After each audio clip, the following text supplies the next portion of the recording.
I'm Ruby, and I'm 34 years old.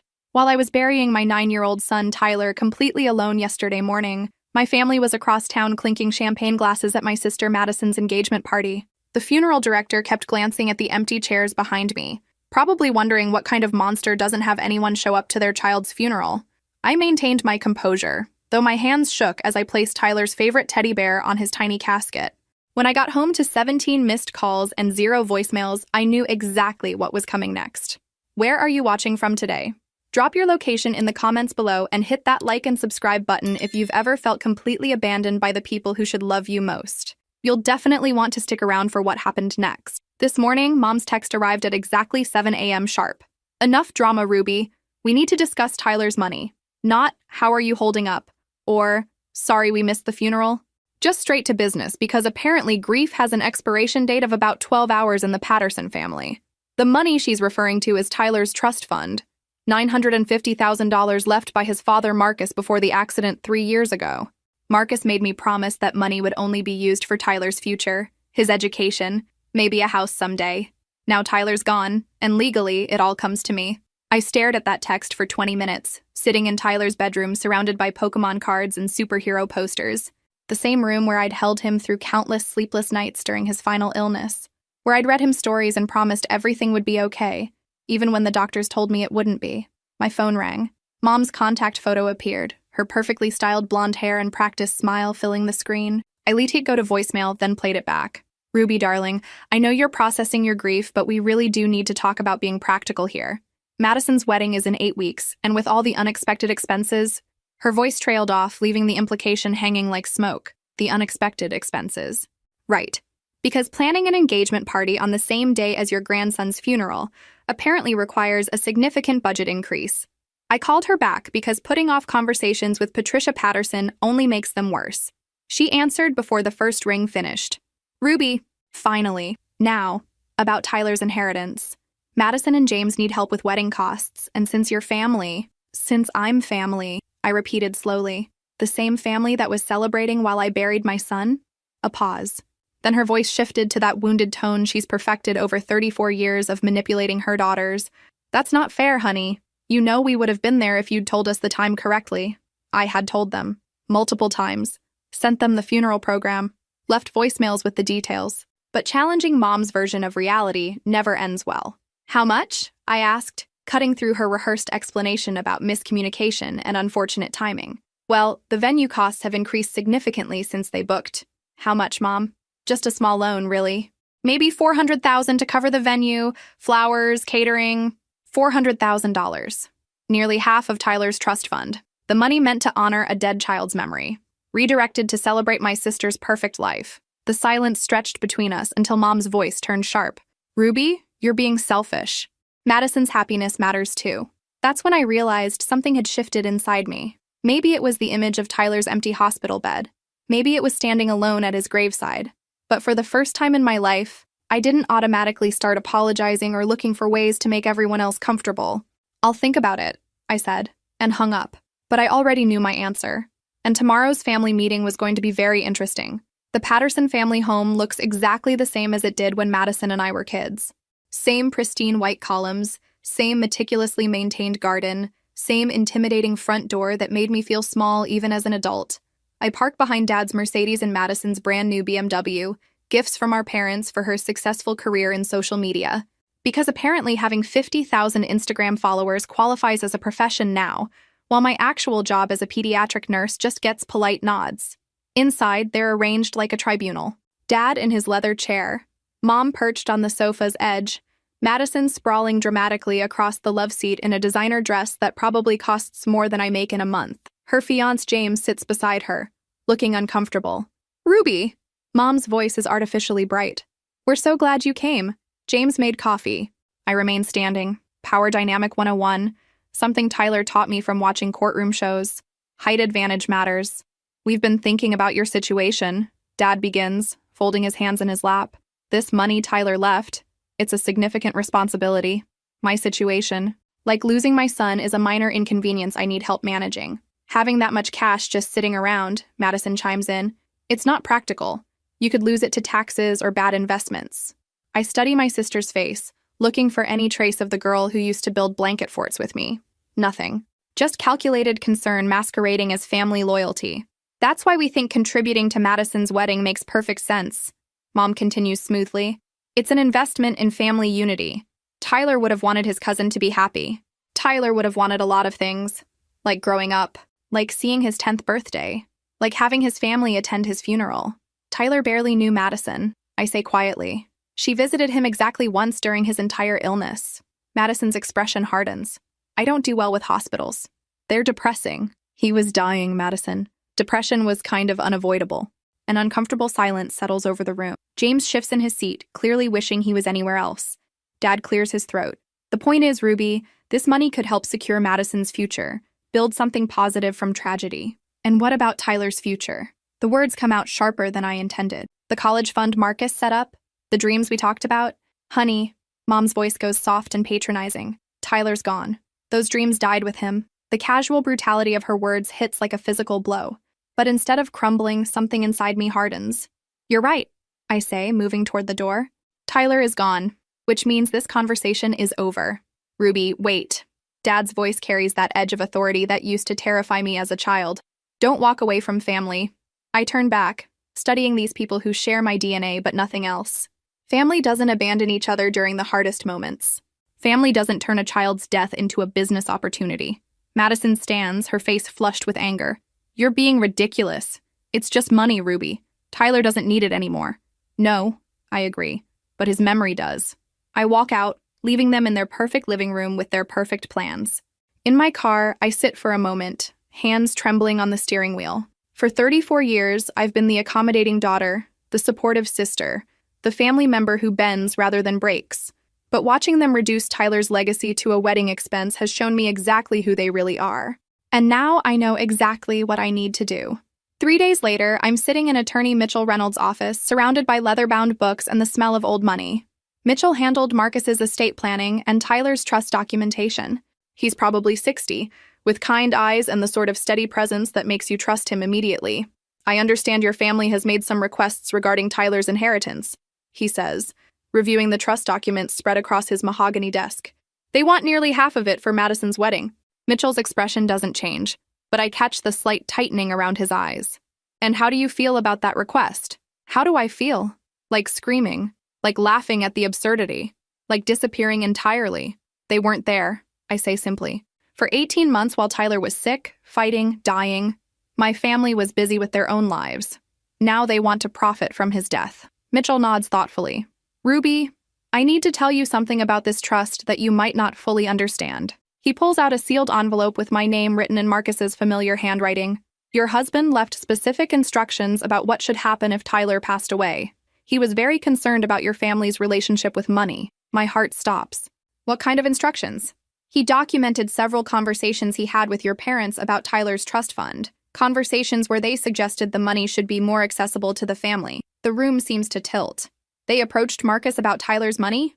Multiple times. Always under the guise of helping with Tyler's care, but Marcus was suspicious of their motives. That's why he structured the trust so rigidly. Mitchell hands me the envelope. He wanted you to have this if anything happened to Tyler. Inside, Marcus's letter is dated just 2 weeks before the car accident that killed him. My dearest Ruby, if you're reading this, then our worst fears have come true, and Tyler is gone. I know your family will come for this money immediately. They've already tried while Tyler and I are both alive. Don't let them guilt you into thinking their wants matter more than Tyler's memory. This money is yours to honor our son however you don't let take that from you. I look up at Mitch. They tried to get Tyler's money while Marcus was alive? Your father contacted Marcus 6 months before the accident, suggesting Tyler's trust should be more liquid for family emergencies. When Marcus refused, your mother called to express concern about Tyler's medical expenses being a burden on the family. The pieces click into place. The sudden interest in Tyler's health updates. The frequent calls asking about medical costs. The casual questions about insurance coverage and savings accounts. They've been planning this for years, I whisper. Mitchell leans forward. Ruby, this trust gives you complete control over how Tyler's money is used. You don't owe your family anything. What if I wanted to do something that would show them exactly how little I think of their priorities? A small smile crosses Mitchell's face. What did you have in mind? I tell him about my idea, and his smile grows wider. That, he says, is exactly what Marcus would have wanted. Have you ever experienced family members who only show love when they want something from you?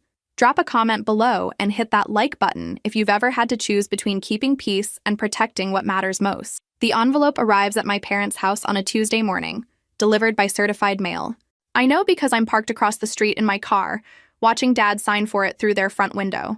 Inside that envelope is a formal notification that I've established the Tyler Marcus Patterson Memorial Scholarship Fund for children with terminal illnesses.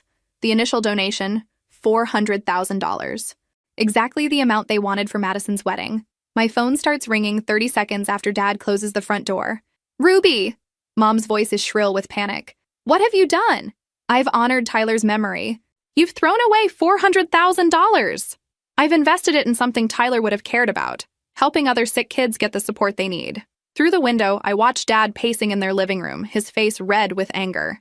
Madison appears, grabs the letter from his hands, and her mouth falls open as she reads. "Ruby, listen to me very carefully." Mom's voice drops to that dangerous level I remember from childhood arguments. "You call that lawyer right now and reverse this ridiculous decision." "I can't. The donation is irreversible." "Then you find another $400,000 somewhere else." The entitlement in her voice is breathtaking. "Where exactly would you like me to find that money, Mom? You have a house. You have savings. You figure it out." She wants me to mortgage my home to pay for Madison's wedding, the same home where Tyler took his first steps, where he played with his toys, where he died in my arms. "Let me make something very clear," I say, watching Madison throw the letter down and storm toward the kitchen. "I wouldn't give you 400 cents for Madison's wedding, much less $400,000. Mom's gasp is audible. "How can you be so cruel to your own sister? The same way she was cruel to Tyler, the same way you all were." I hang up and drive away, leaving them to process this new reality. But I'm not done yet, not even close. That afternoon, I visit the local newspaper office.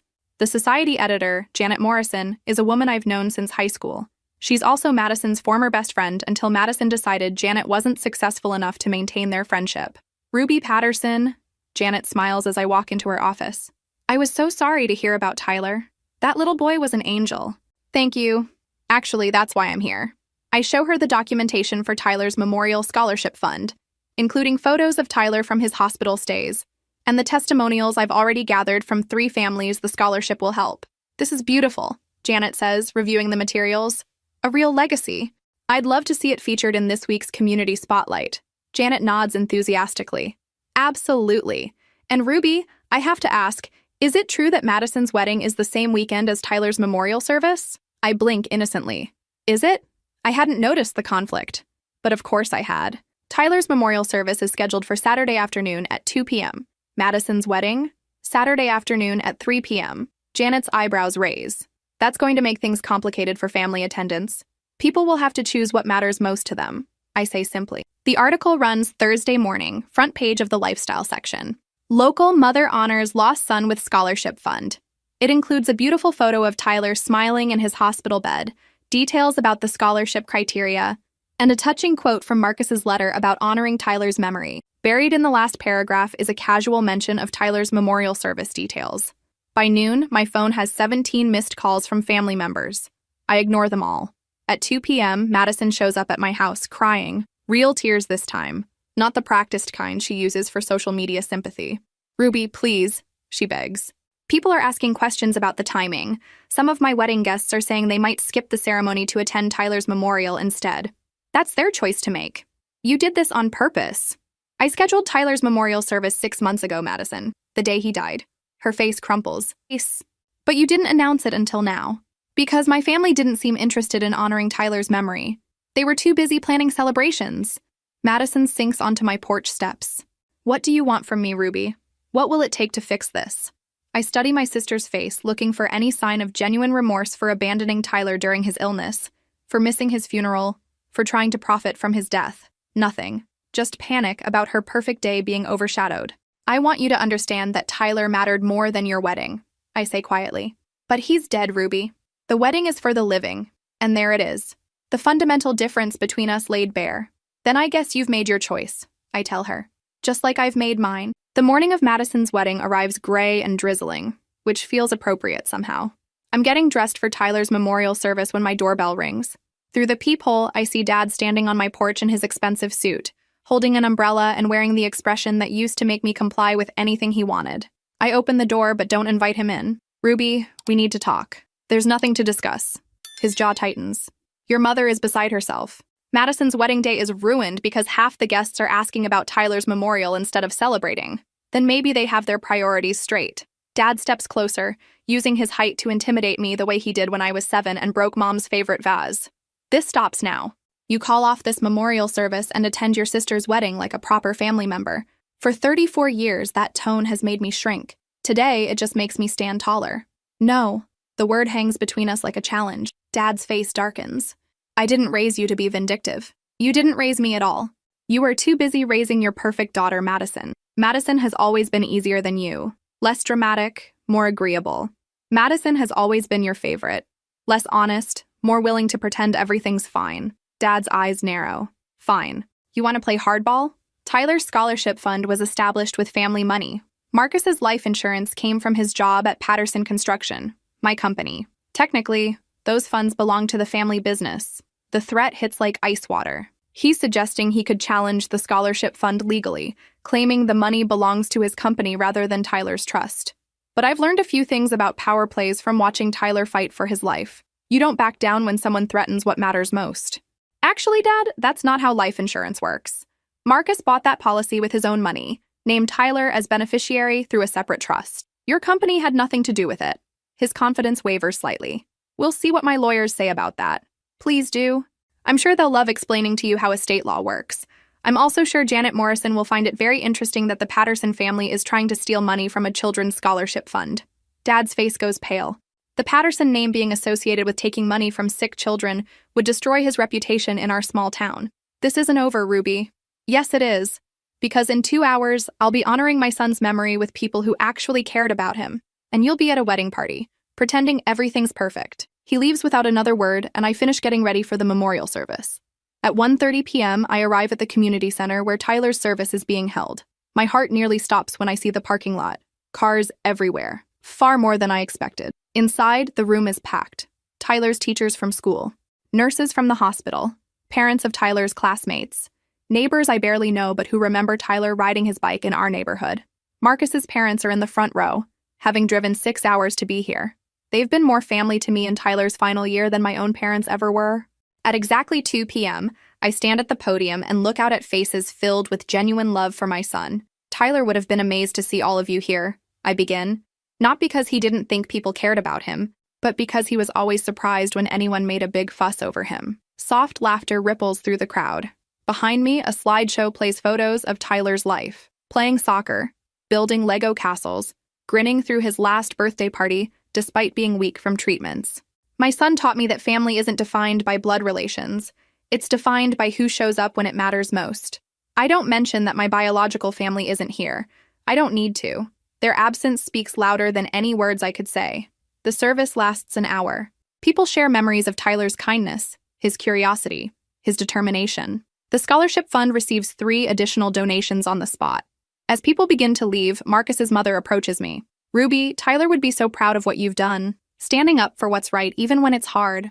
"I just miss him so much," I whisper, finally allowing myself to cry. "Of course you do. But look around this room. Look at all the people who loved that little boy.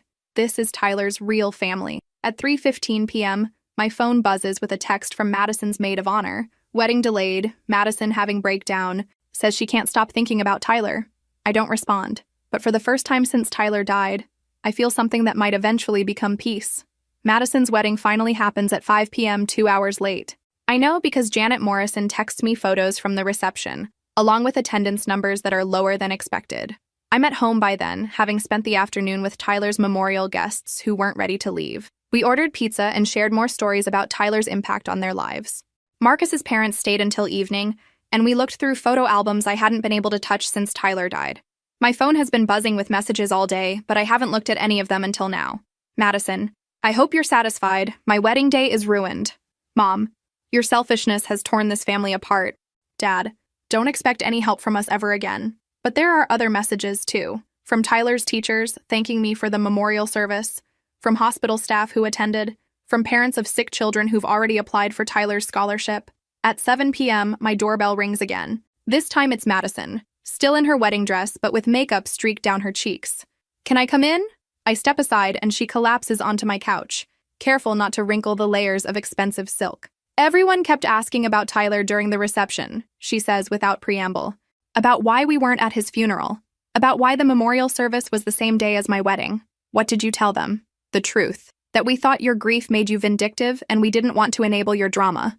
I sit across from her, studying this woman who shares my DNA but seems like a complete stranger. "And how did that go over?" Madison's laugh is bitter.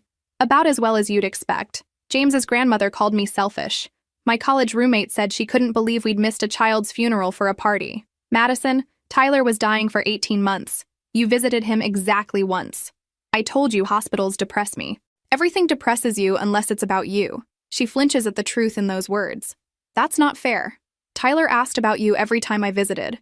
Where's Aunt Madison? Why doesn't she come see me?" I ran out of excuses. For the first time in our conversation, Madison looks genuinely stricken.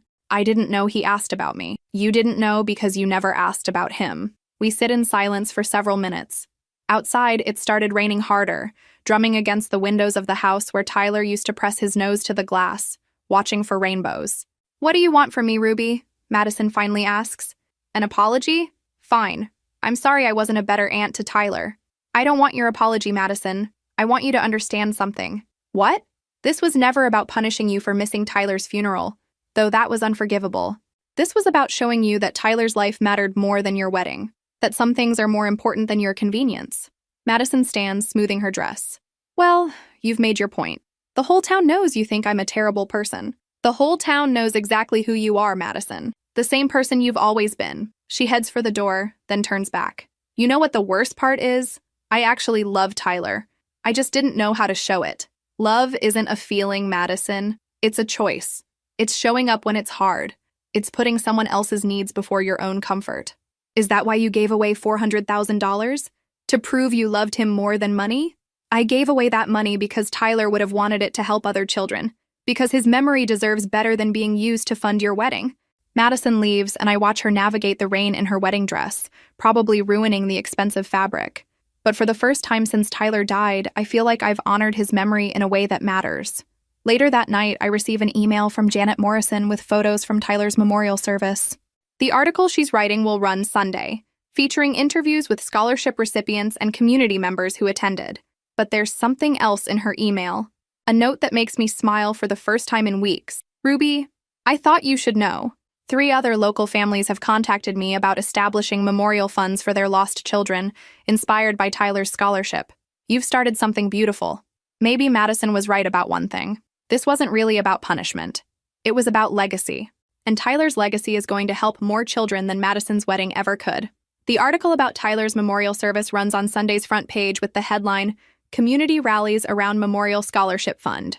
The photo they chose shows the packed room during the service, with Tyler's picture prominently displayed behind the podium. By Monday morning, the scholarship fund has received 12 additional donations from people who read the article but couldn't attend the service. I'm at work trying to focus on my pediatric patients when my supervisor Nancy calls me into her office. "Ruby, I've been getting some interesting phone calls this morning." My stomach tightens. "From my family?" "From the hospital administration, and the local news station, and 3 different charitable organizations who want to partner with Tyler's scholarship fund." I blink in surprise. "Really?" Nancy smiles, the kind of warm expression that makes her one of the best supervisors I've ever had.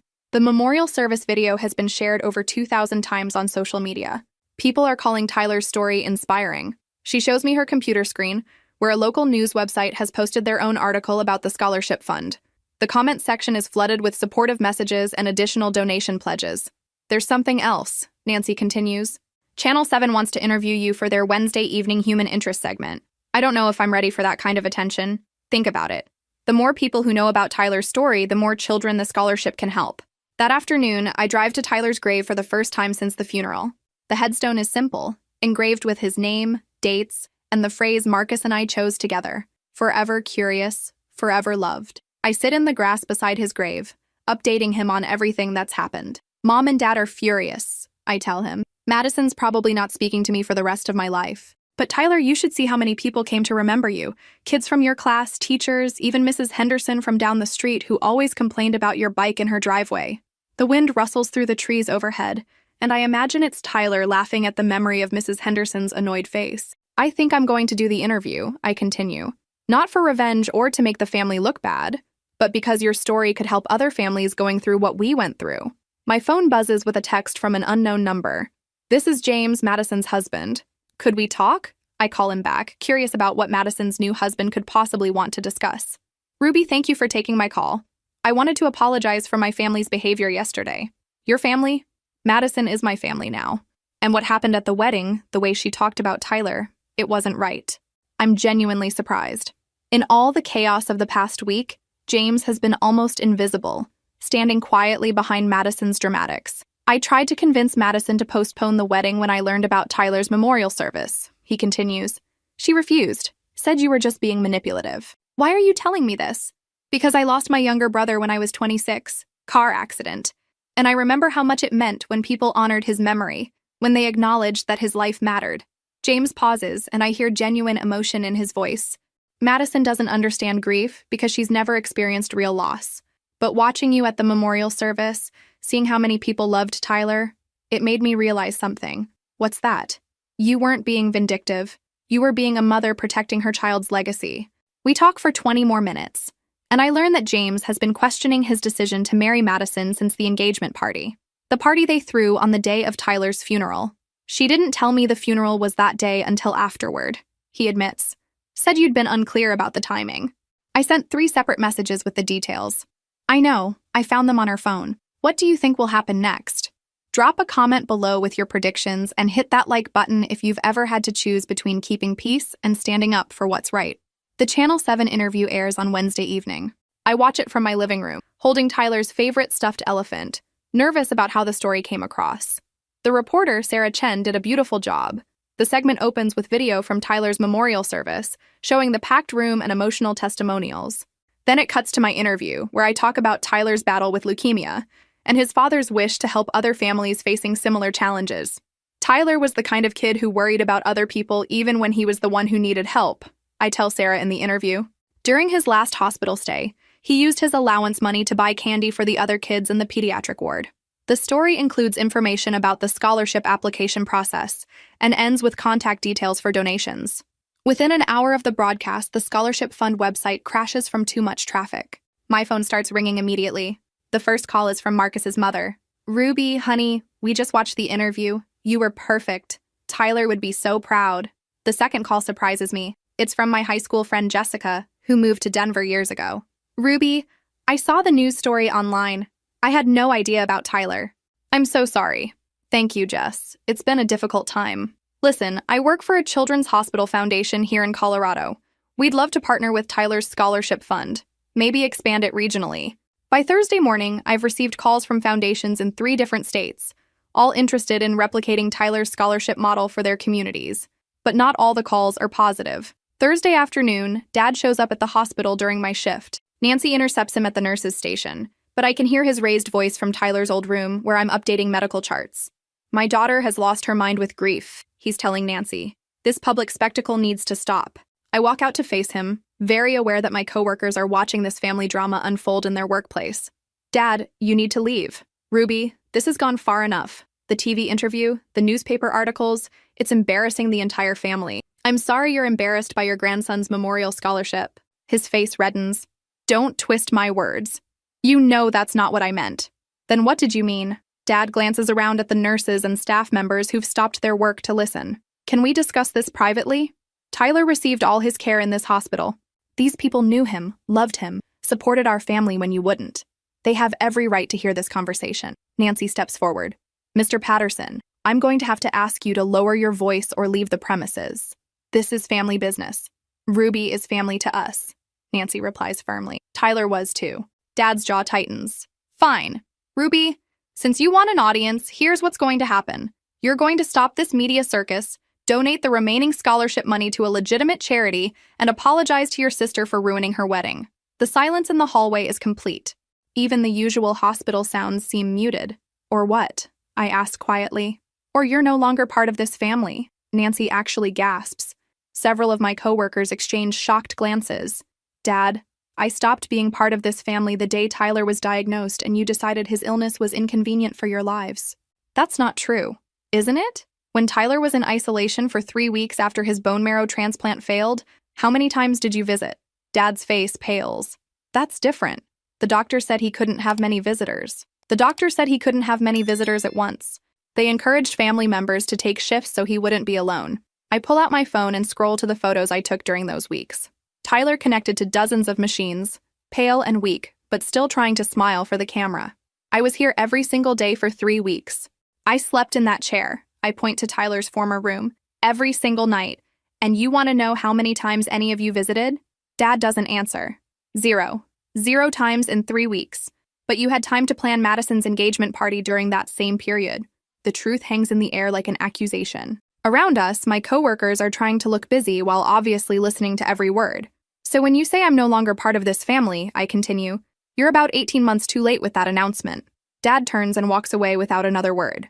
Nancy squeezes my shoulder. Honey, you okay? Actually, I realize as I say it, I think I am.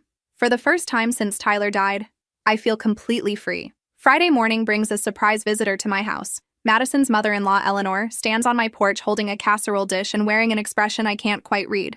Mrs. Patterson? I'm Eleanor Williams, James's mother. Please, call me Ruby. She's younger than I expected, probably early 50s, with kind eyes and silver-streaked brown hair.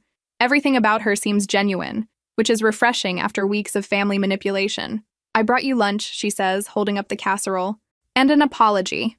I invite her in, curious about what she could possibly need to apologize for. I owe you an explanation about the wedding, Eleanor begins as we sit in my kitchen. James told me what really happened. About Tyler's funeral, about your family's behavior, about the scholarship fund. You don't owe me anything, Mrs. Williams.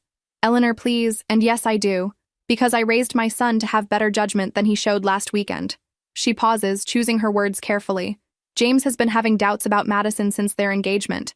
Not about loving her, but about whether they're compatible long-term. This conversation feels dangerously close to gossip, but I find myself curious despite my better judgment. When he learned your family missed Tyler's funeral for their engagement party, he was horrified. When Madison admitted she'd lied about the timing of the funeral, he was angry. But when she suggested using Tyler's trust fund for their wedding, he almost called off the engagement entirely. Why didn't he? Eleanor sighs. Because Madison convinced him you were mentally unstable from grief and making vindictive decisions. She painted herself as the victim of your jealousy. And he believed that? Until your television interview. James watched that broadcast and saw a mother honoring her child's memory in the most beautiful way possible. He realized Madison had been lying about everything. I processed this information, unsure how to respond. James seemed like a decent person during our phone call, but Madison's marriage problems aren't my responsibility. Mrs. Williams, Eleanor, why are you telling me this? Because James is considering an annulment. They've been married 4 days, and he's already questioning everything about their relationship. She pulls out her phone and shows me a screenshot of text messages between James and Madison. James, I can't stop thinking about what Ruby said, about love being a choice to show up when it's hard. Madison, are you seriously taking relationship advice from my psychotic sister? James, I'm questioning whether someone who could abandon a dying child is someone I want to build a life with. Madison, Tyler wasn't my child. I didn't owe him anything. Eleanor puts her phone away. That last message was sent yesterday morning. James came home, packed a bag, and moved back in with me. I'm sorry to hear they're having problems. Are you? Really? The question hangs between us. Am I sorry Madison's marriage is falling apart after 4 days? If I'm being honest, not particularly. I'm sorry for James, I clarify. He seems like a good person who got caught up in Madison's manipulation. Eleanor nods. He is a good person, which is why I wanted to meet you and understand what really happened. We talk for 2 more hours. Eleanor shares stories about James's younger brother who died in the car accident, and I tell her about Tyler's final weeks. By the time she leaves, I understand why James was drawn to Madison initially, and why he's now reconsidering everything. That evening, James calls me directly. Ruby, I owe you a huge apology. You don't owe me anything, James. I do. I should have questioned Madison's version of events earlier. I should have attended Tyler's funeral regardless of the engagement party. I should have refused to even consider taking money from a child's trust fund. You're questioning it now. That's what matters. I'm doing more than questioning it. I've filed for annulment. The marriage is over. I'm genuinely surprised by how quickly he's acted. Are you sure that's what you want? Ruby, I watched my family fall apart after my brother died. I saw how grief can either bring people together or reveal who they really are underneath. Madison's reaction to Tyler's death showed me exactly who she is. And who is that? Someone who sees other people's pain as an inconvenience to her happiness. After we hang up, I sit in Tyler's room, looking at the photos on his dresser, pictures of him with Marcus, with his school friends, with me during his healthier days. But there's something missing from these photos. Madison appears in exactly 3 pictures over 9 years of Tyler's life. Christmas photos where she's clearly present only because Mom insisted on family portraits. Maybe James is right. Maybe Madison's behavior during Tyler's illness wasn't an anomaly. Maybe it was just Madison being exactly who she's always been. The annulment papers are served to Madison on Tuesday morning. I know because she shows up at my house 20 minutes later, still in her pajamas, holding the legal documents and screaming. "Are you happy now?" she shouts from my driveway. "You've destroyed my marriage." Neighbors are starting to come outside, drawn by the commotion. Mrs. Chen from next door actually takes out her phone, probably recording the whole scene. "Madison, you need to calm down." "Calm down? My husband left me because of you, because of your lies about Tyler." "What lies?" She waves the legal papers in the air. "James thinks I'm a terrible person because I didn't spend every waking moment at Tyler's bedside. Not everyone can drop their entire life for a sick kid." The casual cruelty of calling Tyler a sick kid like he was just some random child instead of her nephew hits me like a physical blow. "Madison, Tyler was family. Tyler was your responsibility, not mine." Mrs. Chen's phone is definitely recording now. This is going to be all over social media within hours. "You're right," I say quietly. "Tyler was my responsibility, which is why I protected his trust fund from people who wanted to use his death for their own benefit. That money belonged to the family. That money belonged to Tyler. Now it helps other children like him." Madison breaks down crying, but these aren't the calculated tears she's used for manipulation over the years. These are raw, desperate sobs from someone whose perfect life has completely unraveled. "I lost everything," she whispers. "My marriage, my reputation, my future, all because you couldn't let go of some stupid grudge. You lost everything because of your own choices, Madison, because when your nephew was dying, you chose your comfort over his needs. Because when your husband questioned those choices, you chose manipulation over honesty. What was I supposed to do? Watch him waste away? Hold his hand while he died?" "Yes," I say simply. "That's exactly what you were supposed to do. Because that's what family does." Madison stares at me for a long moment, and I see something shift in her expression. For the first time in our lives, she's starting to understand the consequences of her selfishness. "I can't fix this, can I?" she asks quietly. "Tyler's gone, Madison. There's no fixing that, but you could learn from it." "How?" "By becoming the kind of person who shows up when it matters. By thinking about someone besides yourself occasionally." Madison wipes her eyes, smearing mascara across her cheeks. "James won't even talk to me. He changed his phone number." "Then focus on becoming someone worth talking to." She leaves without another word, and I watch her drive away in the BMW our parents bought her. The same car she was showing off while Tyler lay in his hospital bed, fighting for his life. That afternoon, I receive a call from Mitchell Reynolds. "Ruby, I have some interesting news about Tyler's scholarship fund." "What kind of news?" "The Children's Hospital Foundation wants to make it a permanent endowment. They're offering to match donations dollar for dollar, which would effectively double the fund's impact." I sit down hard in Tyler's desk chair. "How much money are we talking about?" "With the donations that have come in since the TV interview, the fund currently has over $700,000. If the hospital matches that, we're looking at nearly $1.5 million for Tyler's scholarship program." $1.5 million. More than Tyler's original trust fund. More than Madison's wedding would have cost. Money that will help hundreds of children over the years. "There's something else," Mitchell continues. "The hospital wants to name the new pediatric wing after Tyler. The Tyler Patterson Memorial Children's Wing." I can't speak for several minutes.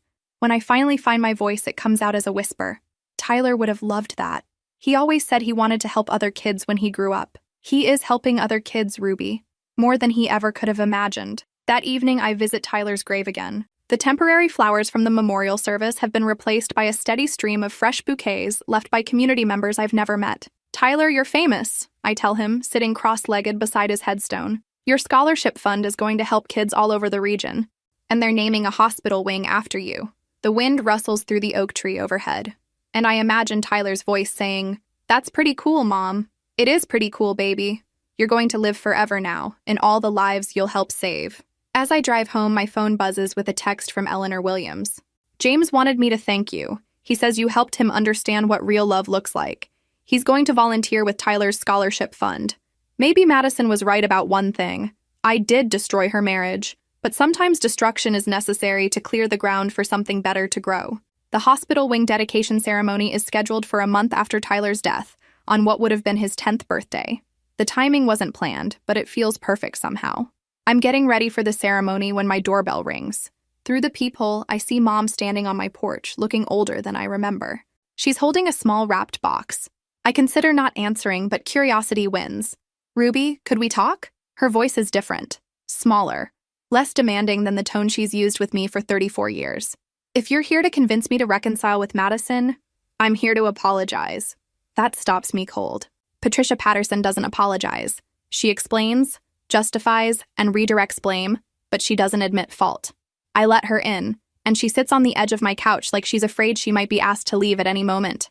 "I brought Tyler's birthday present," she says, holding up the wrapped box. "I bought it 2 months ago, before—" She can't finish the sentence. "Before Tyler died. Before the funeral we missed. Before everything fell apart. You can open it if you want." Inside the box is a small telescope, the kind designed for kids who love astronomy.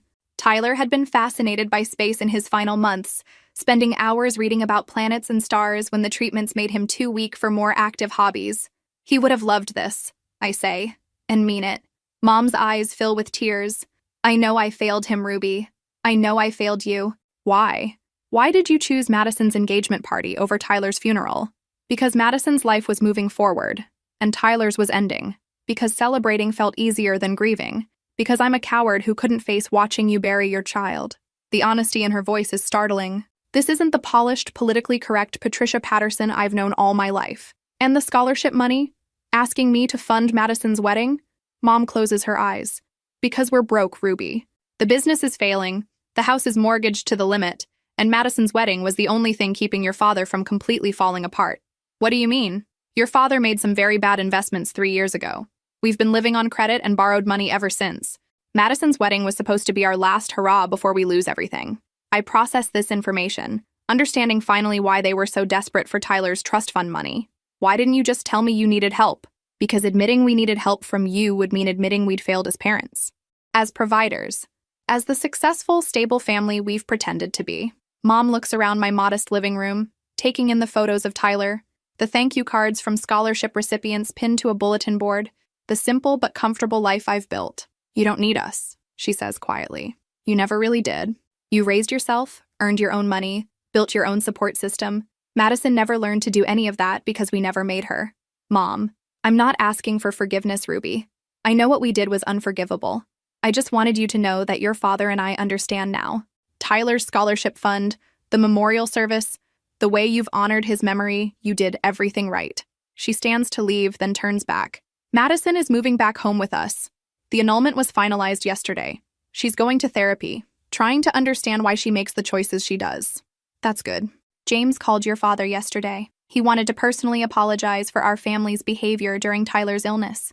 He also wanted to donate to Tyler's scholarship fund." I walk Mom to the door, still holding Tyler's telescope. "Will I see you at the dedication ceremony?" I ask. "Would you want us there?" For the first time in months, I consider what Tyler would want. Not what I want or what would feel satisfying, but what my son would hope for. Tyler loved you, despite everything. He always asked about his grandparents and Aunt Madison. "If you come, you're coming to honor him, not to support me." Mom nods. "We'll be there." 2 hours later, I stand in front of the new Tyler Patterson Memorial Children's Wing, looking up at the bronze plaque with my son's name engraved in beautiful script. The dedication ceremony drew over 300 people. Hospital staff, scholarship recipients, community members who've never met Tyler but were moved by his story. Marcus's parents who drove 8 hours to be here. And in the back row, almost hidden behind the crowd, my parents and Madison. They don't approach me or try to make the day about their guilt or my forgiveness. They just sit quietly, listening as speaker after speaker talks about Tyler's legacy. When it's my turn to speak, I look out at the crowd and find the courage to say what Tyler would want me to say. Tyler believed that everyone deserves kindness, even when they make mistakes. He believed in second chances and fresh starts. He believed that love is stronger than anger and hope is more powerful than hurt. I pause, looking directly at my family for the first time. Tyler's legacy isn't just this hospital wing or the scholarship fund. It's the reminder that we can choose to be better than our worst moments. We can choose to show up, to care, to put love into action even when it's difficult. After the ceremony, Madison approaches me hesitantly. Ruby, could I see Tyler's room? The one you've kept exactly like it was? I study her face, looking for manipulation or self-serving motives. Instead, I see genuine grief for the first time since Tyler died. Yes, I say. I think Tyler would like that. 6 months after Tyler's death, I wake up in my own bed instead of the hospital chair I'd grown accustomed to, and for a moment, I forget why the house feels so quiet. Then I remember, and the grief hits fresh as always. But it's different now. Softer around the edges. Less like drowning, more like carrying something precious, but heavy. Today is the 6-month anniversary of Tyler's funeral.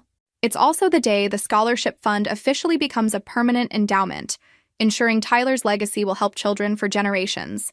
I'm getting ready for the celebration dinner when my phone rings. Janet Morrison from the newspaper. Ruby, I wanted you to be the first to know. Tyler's story won the state award for community impact journalism. But more importantly, I just got off the phone with a producer from CNN. They want to feature Tyler's scholarship fund in a national segment about childhood cancer advocacy. I sit down hard on Tyler's bed, overwhelmed by how far his story has traveled. National television? Ruby, Tyler's fund has inspired similar programs in 12 different states. Children's hospitals across the country are calling it the Tyler model for memorial scholarship programs. After we hang up, I walk through the house Tyler and I shared, noting all the changes. The living room wall now displays framed thank you letters from scholarship recipients. The kitchen table where Tyler did homework is covered with applications from families seeking assistance. But Tyler's room remains exactly as he left it. Pokemon cards scattered on his desk, superhero posters covering the walls, the telescope from my mother sitting on his nightstand where he can see the stars. The doorbell rings and I open it to find James standing on my porch holding a manila envelope. Hi, Ruby. I hope you don't mind me stopping by. Of course not. Come in. James looks healthier than he did during Madison's meltdown 6 months ago. Less stressed, more genuine. I wanted to show you something before tonight's dinner, he says, opening the envelope. The first Tyler Patterson Memorial Scholarship recipient? He hands me a photo of a 7-year-old girl with big brown eyes and a bright smile, wearing a hospital gown, but grinning like she's having the best day of her life. This is Emma. She was diagnosed with leukemia 3 months ago. Her parents couldn't afford the experimental treatment she needed, but Tyler's scholarship covered the full cost. I study Emma's face, seeing Tyler's curiosity and determination reflected in her expression. She's in remission now, James continues. The doctors say she has an excellent prognosis. Tyler would love knowing he helped save her life. There's something else. Emma's parents want to meet you. They're driving in from Ohio for tonight's dinner. That evening, the hospital conference room is packed with people whose lives have been touched by Tyler's legacy. Emma and her parents sit at the table next to me, and I spend the entire meal listening to their story. When Emma was diagnosed, we thought it was the end of the world, her father tells me. The treatment costs, the time away from work, the uncertainty, it was overwhelming. Emma's mother nods. Then we learned about Tyler's scholarship, and suddenly we had hope again. Not just financial help, but the knowledge that other families had walked this path and survived. Emma herself is fascinated by everything around her, asking questions about the hospital equipment and whether Tyler liked Pokemon as much as she does. Tyler loved Pokemon, I tell her. His favorite was Charizard. Mine too, Emma grins. Maybe we can trade cards sometime. I think Tyler would like that very much. After dinner, as people begin to leave, I notice a familiar figure lingering by the windows. Madison, dressed simply in jeans and a sweater, looking nervous. Ruby, could we talk? We step out into the hospital hallway where Tyler spent so many of his final months. How are you doing? I ask, and realize I genuinely want to know. Better. Therapy is helping. I'm starting to understand why I always made everything about me. Madison looks different. Less polished, more real. Her hair is shorter, her makeup minimal, her expression more genuine than I've seen in years. I wanted to tell you something, she continues. I've been volunteering with the scholarship fund, helping families navigate the application process, providing emotional support during treatment. Madison, that's wonderful. It's not about earning forgiveness, she says quickly. I know I can't undo the past, but Tyler's story taught me something about what really matters. What's that? That love isn't a performance. It's a choice you make every day, even when it's hard, even when no one's watching. We stand together in the hallway where Tyler fought his final battle. Two sisters who lost each other long before we lost him, slowly finding our way back to something that might eventually become family again. Madison, I say quietly, Tyler asked about you every time he was here. Even at the end, when he was too weak to speak clearly, He would whisper your name. Madison's eyes fill with tears. What did you tell him? That you loved him, but showing love was hard for you sometimes. That you were learning. Was I? Learning? I study my sister's face, looking for the woman she's becoming, instead of the girl she's always been. I think you're learning now. As I drive home that night, I pass the cemetery where Tyler rests under the oak tree he loved to climb. The Tyler Patterson Memorial Children's Wing gleams in the distance, lit up like a beacon of hope for families facing their darkest hours. Tyler's trust fund has grown into something neither Marcus nor I could have imagined. Not just a scholarship program, but a movement that's changing how communities support families dealing with childhood illness. 6 months ago, I buried my son alone while my family celebrated someone else's happiness. Tonight, I honored his memory surrounded by hundreds of people whose lives are better, because Tyler existed. My family didn't show up when it mattered most. But Tyler's real family, the nurses who cared for him, the teachers who inspired him, the community that embraced his legacy, they've been here all along. I park in my driveway and look up at the stars Tyler loved so much. Somewhere up there, my 9-year-old son is probably amazed that his story traveled so far, helped so many people, turned his mother's broken heart into something powerful enough to change the world. We did it, baby, I whispered to the stars. We turned your love into something that will last forever. And for the first time since Tyler died, I smile without crying. If this story resonated with you, make sure to like and subscribe for more stories about turning pain into purpose, loss into legacy, and learning that sometimes the greatest victory isn't getting revenge on those who hurt you, it's building something beautiful from the pieces they left behind.